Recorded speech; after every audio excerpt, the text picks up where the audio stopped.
système de photographie aérienne par ballon captif, autonome, puisque une personne porte une console sur le dos. À cette console est rattaché le ballon par 2 câbles. Sous le ballon, une nacelle dont on contrôle les mouvements depuis la console. Un écran nous donne ce que voit l'appareil photo et nous permet donc de cadrer au mieux. On peut travailler jusqu'à 150 mètres, mais on peut travailler à partir de 5 mètres. Donc on peut donner des angles de vue très différents de ce qui se fait en photographie aérienne habituellement. On touche à pratiquement tous les secteurs, mais beaucoup à la construction, à la communication, à l'événementiel, le tourisme bien entendu pour les principaux. Je dirais qu'après, tout ce qui est lié à la communication, ça c'est très très large du terme.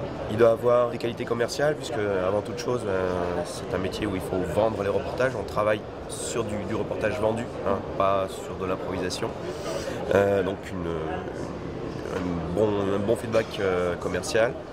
Puis après la technique, on la décline en formation, donc ça s'acquiert assez rapidement. Après, une sensibilité à la photographie, bien entendu. C'est un produit très très agréable à vendre, mais il faut aimer la photographie avant tout. On a souvent des gens qui ont une quarantaine d'années ou 40-45 ans, qui ont eu un passé soit dans le commerce à haut niveau, cadre, soit de toute façon dans des postes à responsabilité généralement, et qui souhaitent se lancer eux-mêmes en autonome et donc qui sont intéressés par ce produit original. Au point de vue formation, formation technique bien évidemment, mais également toutes les informations qu'on peut donner pour aider à démarrer. C'est-à-dire qu'on a affaire à des gens qui n'ont pas forcément vécu cette expérience auparavant. Donc il leur manque peut-être des notions de gestion, voire des informations sur les secteurs commerciaux sur lesquels nous travaillons, comment les aborder. Donc on leur donne toutes ces informations. Puis après il y a un suivi bien entendu tout au long du contrat et quand il se renouvelle tout au long de la vie que nous passons ensemble, puisqu'en fait c'est un petit réseau. Nous sommes aujourd'hui une trentaine de franchisés en France. On atteindra peut-être 50, 60 grand maximum. Donc ça restera un réseau petit à taille humaine malgré tout. Auparavant, nous avions un matériel qui était un peu plus lourd. Là, ce nouveau matériel est beaucoup plus léger.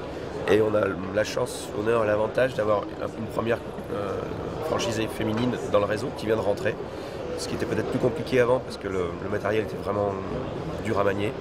Là, maintenant, on a une franchisée. Et c'est pour nous la démonstration que tout le monde peut travailler avec nous. Nous sommes avant tout des entrepreneurs. Nous vendons un produit qui est fort sympathique, toujours agréable, il n'y a jamais d'agression. Les gens ont toujours une curiosité quand ils nous voient avec le ballon. C'est vraiment un aspect ludique pour les gens de l'extérieur. Mais ceux qui rentrent dans la franchise sont et doivent être des entrepreneurs.